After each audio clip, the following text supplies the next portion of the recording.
Thank you very much, Oliver. Firstly, it's really an honor for me to be here today and to share with you some of the works that we have done and also we are focusing on in the field of robotics and AI. Me and Oliver, we kind of complement each other. Oliver is very much into AI in robotics, whereas for me is robotics and AI, and both of us, we focus on the use cases, the industries that will bring value to this new emerging technology. So today, this morning, I've been requested to share with the audience today a topic on new developments on adopting technologies in the built environment. So I'll be sharing a few of my thoughts and also the development that I know is happening globally in the world. Okay. Just a quick recap to strengthen what has been shared earlier on by Oliver. We all know that digital technology presents a plethora of opportunities to advance operational efficiency and sustainability in the built environment. Okay, you will see that the effect of there's many impact of environment adaptability. There's a lot of needs, challenges, dynamics that robotics and AI has to meet the expectation of the ever-changing world, especially with the pressure of ESG and SDG and all that. So how do we create value? And then on the same development in robotics and AI, also there's very much development in deep technology, deep tech or hard tech that I'm very much personally involved in. I will share later on, has also a role to play, to contribute to the built environment industry. Okay, there are 7 pointers that I would like to share. The built environment is seeing several new developments in technology adoptions, and these developments are really transforming the built environment, making buildings more efficient, sustainable, and adaptable to the needs of occupants and the environment, meaning us human beings. Yeah? The whole idea is to serve us back again. So I'm a strong believer that development of technology, the whole idea is to serve back human beings to make the world a better place. Okay, there are 7 developments in the built environment. Number 1 is the smart building. Now, smart building is actually the integration of IoT devices for energy management, occupancy tracking, and overall efficiency. IoT plays an important role because the chips are getting smaller and smaller with much less energy. The cloud is getting better and better. So this allows for more advanced sensors and actuators to actually be deployed in the IoT environment. So that is slowly very much going into the built environment. Secondly is the building information modeling. This is very much a huge intelligent database, yeah, where it enhances collaboration and coordination among architects, engineers, contractors through the digital representation to the virtual modeling of physical and functional characteristics and places. People are talking about digital twin now, BIM and digital twin that can further enhance the value. Augmented reality and virtual reality utilized for design visualization, client presentation. It makes it more interactive, more, I can say, fail-proof, okay? Where it improves decision making. Actually, the whole idea of augmented reality and virtual reality is to assist closing the gap of decision making, capturing what the human wants, and also reducing error, which allows, costs a lot of money. And then prefabrication and modular construction. This is also another new technology being developed. Currently, I can say the growth is accelerating, but because of the challenges of the unions and all that, so it's not that easy, I think. It's really a human against human usage of technology. And then green technology, we all know, people talk about it. Green technology is the implementation of sustainable practices. So we have to remember, in anything that we do, either in manufacturing, where I'm personally very much involved, built environment, all our practices has to, if possible, comply to the needs of the environment, such as people are talking now about green roofs, solar panels, advanced insulation materials, energy efficiency, and environment conservation. And then there is the topic of AI, artificial intelligence, AI-driven systems for predictive maintenance, energy optimization, and also occupant comfort in buildings. So I think these are the values that AI will bring to the built environment. And then finally, the technology that's close to my heart, which is robotics. Adoption of robotics for tasks like bricklaying, site surveying, maintenance, enhancing safety and productivity on the construction sites. These are more laborious work that, if possible, we don't want human to do. We let the machines, intelligent machines, to do. Okay? Now, if you can go quickly to the smart building, can you point to the smart building icon? Okay. This is an example of, if you see, no, can you move back to the smart building, IoT? Okay, in IoT, you will see that these are all the associated technology that is connecting to the cloud. Okay, so the whole idea, as I mentioned just now, is all about making our occupancy more, comfortable. Okay, next. Can you point to the thumbs up? Okay, next is building information modeling. Can you point there? Okay, this one is the typical cycle. I'm sure all of you might be familiar with this. The whole idea is all relying on a huge database and AI inside that and machine learning. So this makes the usage of the building information modeling, useful for everybody involved in the process. Okay, thumbs up. And then the augmented reality. This is a very fun thing. As you know now Microsoft, Apple have now introduced a lot of these devices. So I think we can see a lot more usage in this augmented reality and virtual reality now being used in the built environment. Thumbs up. And then prefab and modular construction. Now, interestingly, you can see that the advantage, the budget impact, 82%, say that it brings a lot of savings to them. Okay, for the architects and engineers, it's about 59% because you can repeat and reuse a lot of your libraries. So these are the benefits of the prefab environment. Thumbs up. Thumbs up. And then the green technology. Green technology tends to be more playing with the roofs where you have vegetation and all that. Is to filter the heat radiation going down to the building. So more and more urban applications are being used in this. Thumbs up. Thumbs up. And then AI.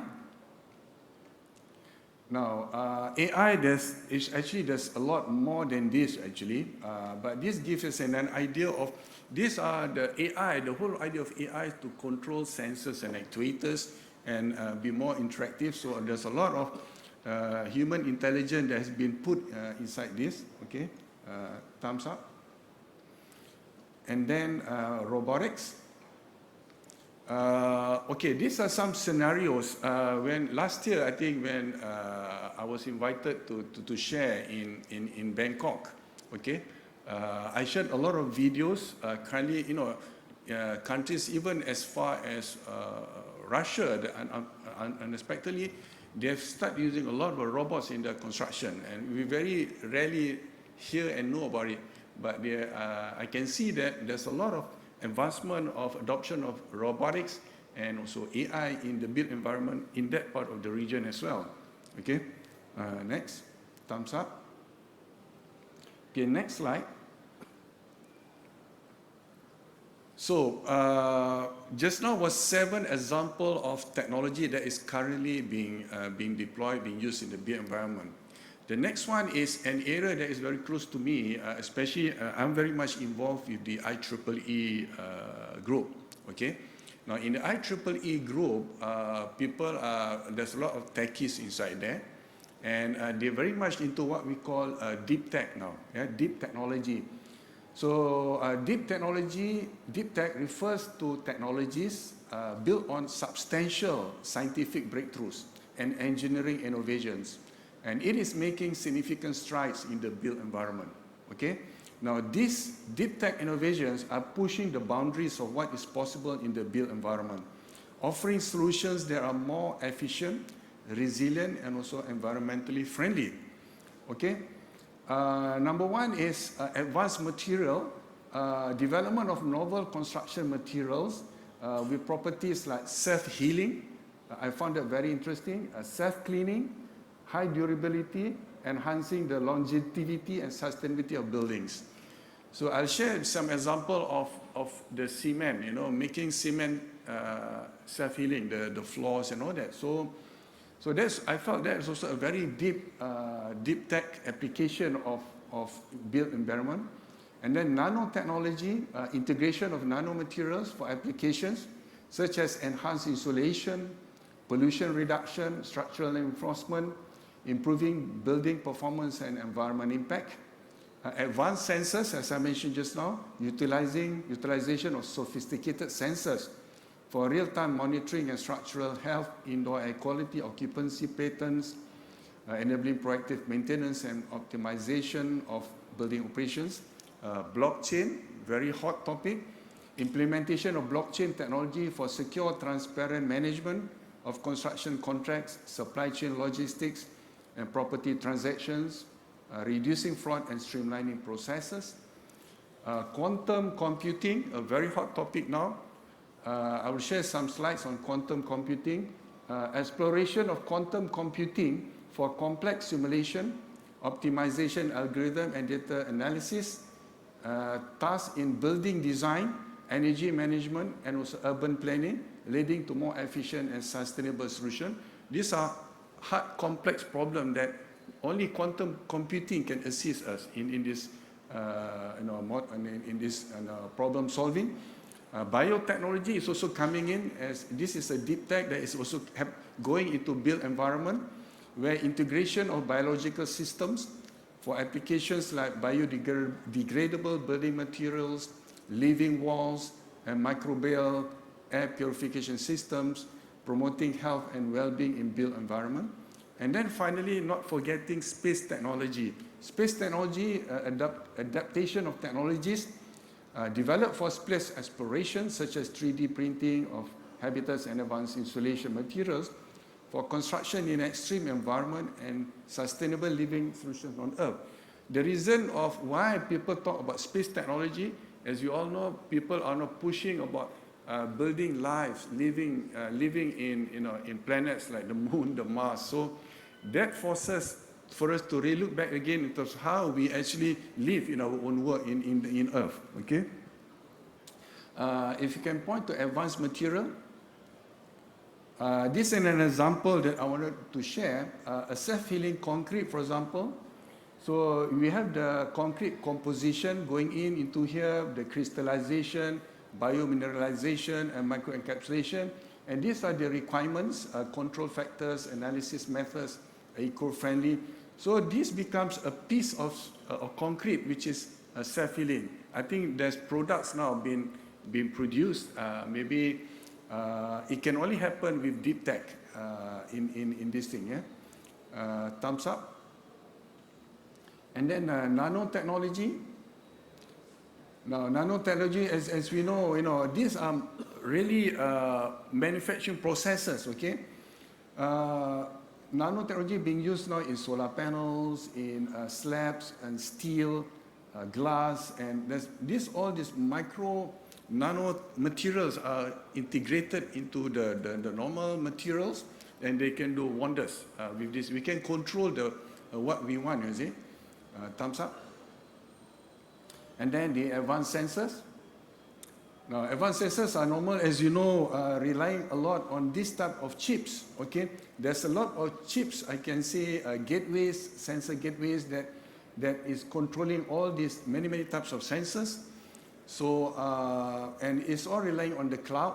So all this is possible because the cost of chips are getting cheaper, the energy cost is cheaper, the cloud is getting better, security is getting better, so it allows for deep tech to support the sensor and actuator environment. Thumbs up. And then the blockchain. Now, blockchain is very interesting because this is, you're talking about the immutability of data.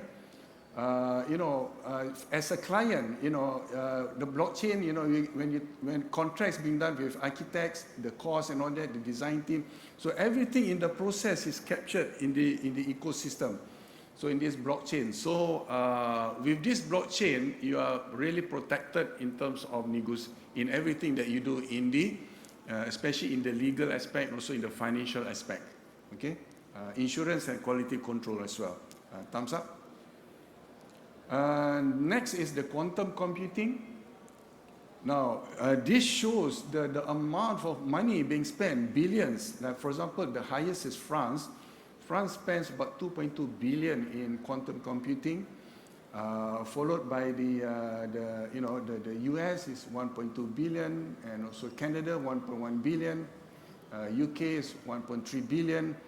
So it's like a big race, and to Singapore also has got about 109 million.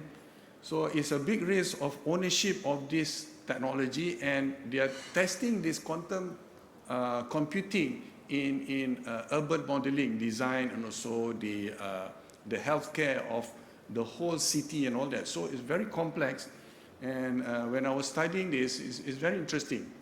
Only quantum computing allows us to do this. The serial computer cannot do that. Thumbs up. And then biotechnology. Now, biotechnology, now there's a lot of academic research now in terms of bringing biotechnology into the building. Biotechnology allows us to filter bad air, maybe it produces good oxygen. So there's also greenery. So there's a very blurred line now between biotechnology and also buildings. So we have bio-inspired, nature-driven, sustainability, intelligent. Now this allows us to live in a building that has got good quality, fresh air, good environment and all that. Yeah, thumbs up. That's biostructure. And then finally, space technology. Now, we talk about smart cities. Now, how space technology shapes the future urban living.